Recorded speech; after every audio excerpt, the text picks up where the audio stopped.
कहते हैं किसी जगह की खामोशी सिर्फ खामोशी नहीं होती, कभी कभी वो किसी ऐसे सच को छुपाई होती है जिसे सुनने की हिम्मत हर किसी में नहीं होती। आज मैं आपको लेकर चल रही हूँ उस स्कूल में जहाँ कदम रखते ही हवा तक रुक जाती है और दीवारें सालों पुरानी चीखें दोहराने लगती है। कहानी है 3 सहेलियों की जो एडवेंचर की तलाश में एक ऐसी जगह पहुंच गई जहां से लोग लौटते तो हैं लेकिन पहले जैसे नहीं होते। तो तैयार हो जाइए, ये कहानी है भूतिया स्कूल ट्रिप की। तो चलिए कहानी शुरू करते हैं। कॉलेज की छुट्टियों में श्रेया, नैना और रिद्धि एडवेंचर की तलाश में थी। तीनों अक्सर नई जगहों पर घूमती थी, लेकिन इस बार श्रेया ने एक पुराने वीरान स्कूल का जिक्र किया। एक ऐसा स्कूल जिसके बारे में कहा जाता था कि वहाँ एक लड़की की आत्मा भटकती है। तीनों ने इसे मजाक समझा पर रोमांच के लिए जाने का फैसला कर लिया। रात के समय वे उस स्कूल के बाहर पहुंची। टूटी दीवारें, जंग लगे गेट और अंदर पसरा अजीब सन्नाटा। लगता था जैसे उस जगह ने सालों से किसी इंसान की आहट नहीं सुनी हो। लेकिन हवा में एक भारीपन था, जैसे कोई अदृश्य आंखें उन्हें छुपकर देख रही हो। श्रेया सबसे आगे थी। वो जैसे जैसे आगे बढ़ती जमीन भी हल्के हल्के कांपती महसूस होती। गेट को धक्का देते ही उस पर जमा जंग चटक कर गिर पड़ा और अंदर की हवा में एक अजीब सी सीलन और बदबू भर गई। ऐसा लग रहा था मानो किसी ने सालों से खिड़कियां न खोली हो। स्कूल का मुख्य हॉल अंदर से और भी भयानक था।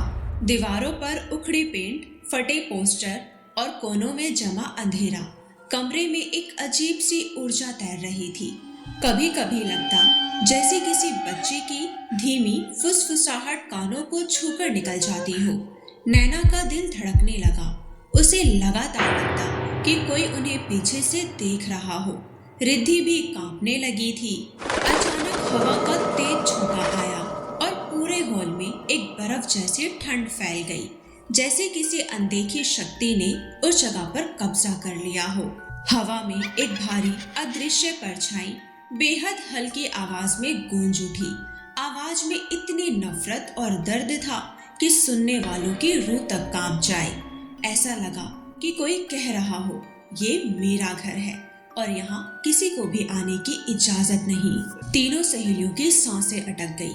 वे पीछे हटने लगी, लेकिन तभी स्कूल की छत पर लगी पुरानी लोहे की चेन अपने आप हिलने लगी।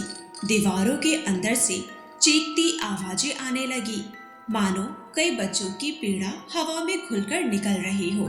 कमरे के कोनों में अंधेरा अचानक ज्यादा घना हो गया, जैसे वहाँ कोई छुपा हो। तभी दूर एक छोटे से कमरे का दरवाजा अपने आप खुला और भीतर से एक ठंडी रोशनी बाहर आई। उस रोशनी के बीच एक छोटी बच्ची की धुंधली आकृति दिखाई दी। उसका चेहरा आधा जला हुआ, आंखें गहरे खोखले गड्ढों जैसी। वही थी कियारा, वही बच्ची जिसकी मौत इसी स्कूल में हुई थी। उसकी उपस्थिति से पूरा कमरा भारी हो गया। हवा रुक सी गई, धड़कनें धीमी पड़ गई।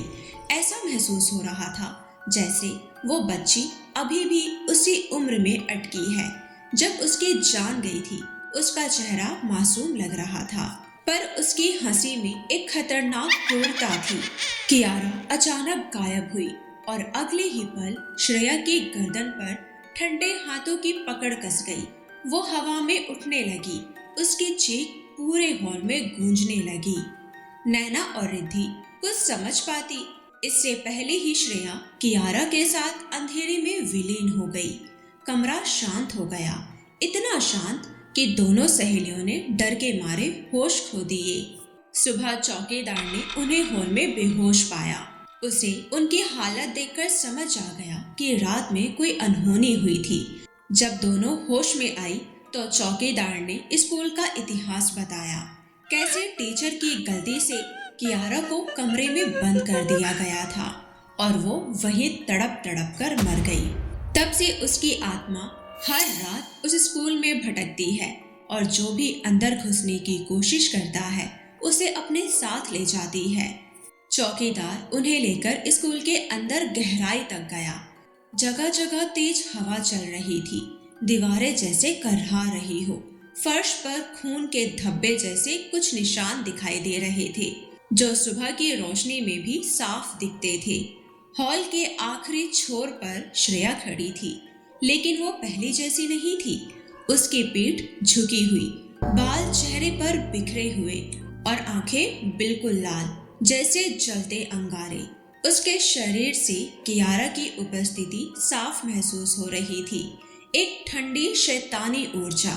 श्रेया की सांसें अनियमित थी, उसके कदम असामान्य थे, मानो भीतर कोई चल रहा हो। नैना और रिद्धि के करीब आते ही हवा फिर ठंडी हो गई। दोनों को महसूस हुआ जैसे किसी ने उनकी आत्माओं को छू लिया हो। चौकीदार ने तुरंत अपना ताबीज निकाला। जैसे ही उसने आगे बढ़ाया, ताबीज से एक तेज रोशनी निकली और सीधे श्रेया के अंदर मौजूद कियारा पर हमला किया। कमरा कांपने लगा, खिड़कियां अपने आप बंद खुलने लगी और दीवारों से धुआं निकलने लगा।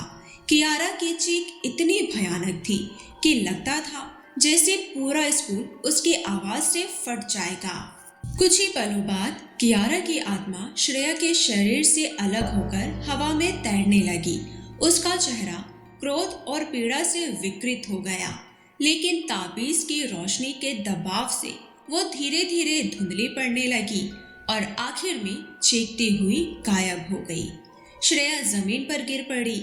नैना और रिद्धि ने उसे संभाला और पानी के छींटे दिए। धीरे धीरे उसने आंखें खोली। उसकी हालत देखकर चौकीदार ने उन्हें तुरंत स्कूल छोड़ने की सलाह दी। उसने बताया कि कियारा अभी सिर्फ कमजोर हुई है, खत्म नहीं। जैसे ही सूर्य अस्त होगा वो फिर से लौट सकती है। तीनों सहेलियां जल्द से जल्द स्कूल से बाहर निकली, बस पकड़कर अपने घर की ओर चली गई। लेकिन जाते जाते उन्हें लगा कि स्कूल की खिड़की से एक धुंधली सी आकृति उन्हें जाते हुए देख रही हो। लोग कहते हैं कियारा की आत्मा आज भी उसी स्कूल में भटकती है और अगर कोई रात में वहां जाने की गलती कर दे तो वो कभी वापस नहीं आता। तो दोस्तों, अगर आपको ऐसी ही कहानियां देखना पसंद है तो प्लीज मेरे चैनल को सब्सक्राइब कर ले। मैं आपके लिए ऐसी ही और कहानियां लाते रहूंगी। तो मिलते हैं फिर किसी नई कहानी के साथ। तब तक के लिए आप अपना ध्यान रखें।